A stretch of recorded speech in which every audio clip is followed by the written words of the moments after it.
Today we're going to be looking at factoring the difference of squares and the sum and difference of cubes. These formulas work on binomials only, so make sure before you use these that you're only working on binomials. So let's first take a look at the difference of squares.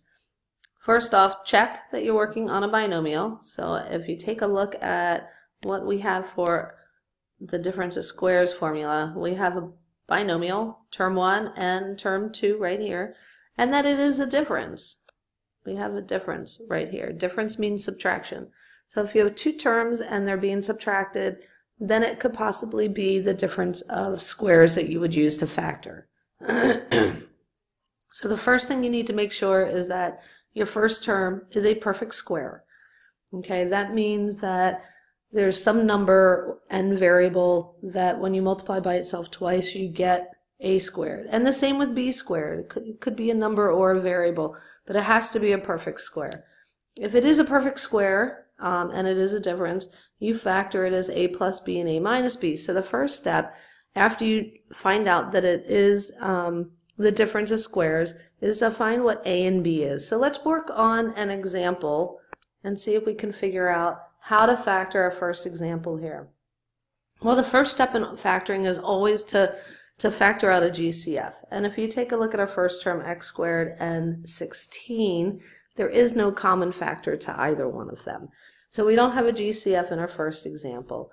So let's test to make sure it's a binomial. We have one term, two terms, it's a binomial. And let's see if our first term and our last term is a perfect square. We know that x squared is a perfect square because it says x squared. So our a term is just x. If we take the square root of x squared, we get x. Now how about our second term? It's a number. We can ask ourselves, is there a number squared that gives us 16? And there is. 4 squared gives us 16.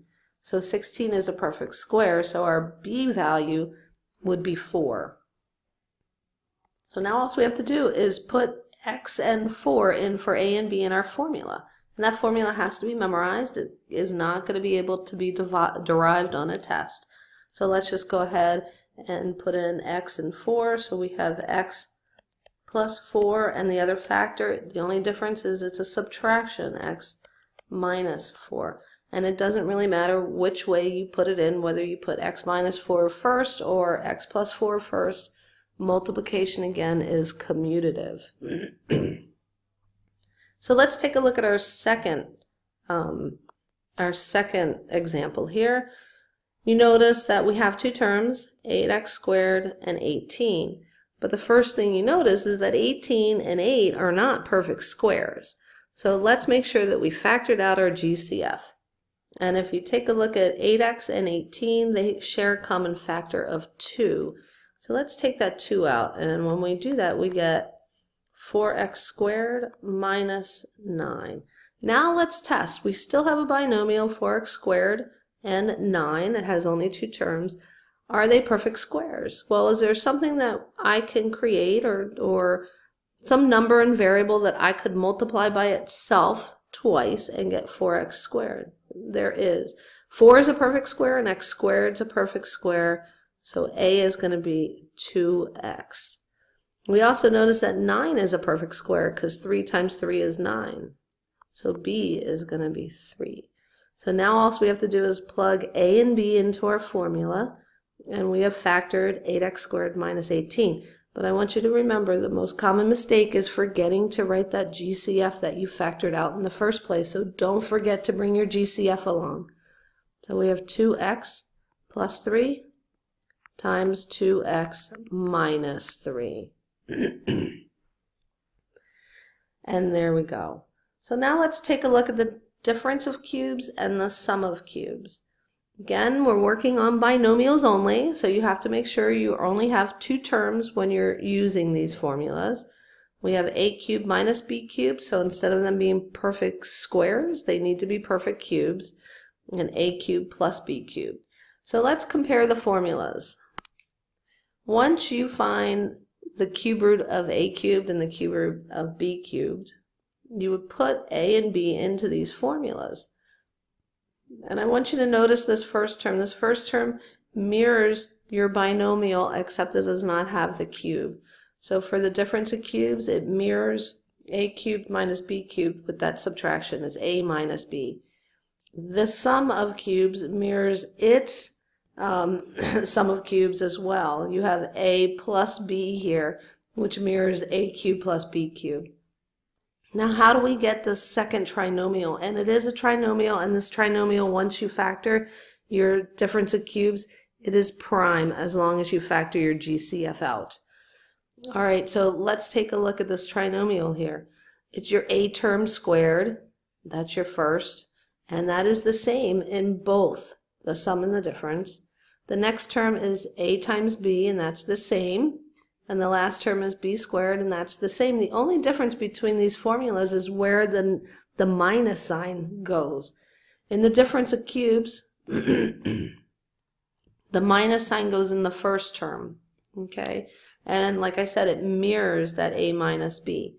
In the second one, the minus sign goes in between the first and the second term of your trinomial. So if you can remember that, and you can remember the terms, then all you have to do is plug in the right operator in the right spot, and you can create both of those formulas fairly easy. So let's take a look at an example of how to use the difference of cubes. We have an x cubed minus 3. Now we know our first term and our second term, we have a binomial. The first term is a perfect cube because x times x times x is x cubed. So a is just x. What about 1 though? Is 1 a perfect cube? 1 is a perfect power of anything. So it's definitely a perfect cube because I know 1 times 1 times 1 is 1. So our b value is 1. So let's plug these into our formula here. And our first term in our formula is just our a minus b, so it's x minus 1. So it looks exactly like our difference right here. And then our trinomial, though, we have to take a and square it, so x times x is x squared. Then we add to that a times b, so 1 times x is just x. And then last we add b squared, so if b is 1, 1 squared is 1. And there you go, that's how we factor the difference of cubes. Now how about the sum of cubes? Sum of cubes, I've put in a more difficult example here just so that you can see something a little bit harder than just a variable minus a number. So the first thing we check for again is to see if we have a GCF. And I know I have 2 terms here, so I know if I'm going to be able to factor this, it's probably going to factor using the difference of squares, the difference of cubes, or the sum of cubes. So let's take out our GCF first. Okay, so our GCF here between 8 and 64 is 8. They share 8 as a common factor. So when we factor out our GCF, we get this. Now let's test this binomial inside parentheses to see if it's a perfect cube or the sum of cubes. Well, it's definitely a sum because we have addition. Our first term is definitely a cube because x times x times x is x cubed, so a would be x. How about 8? Is 8 a perfect cube?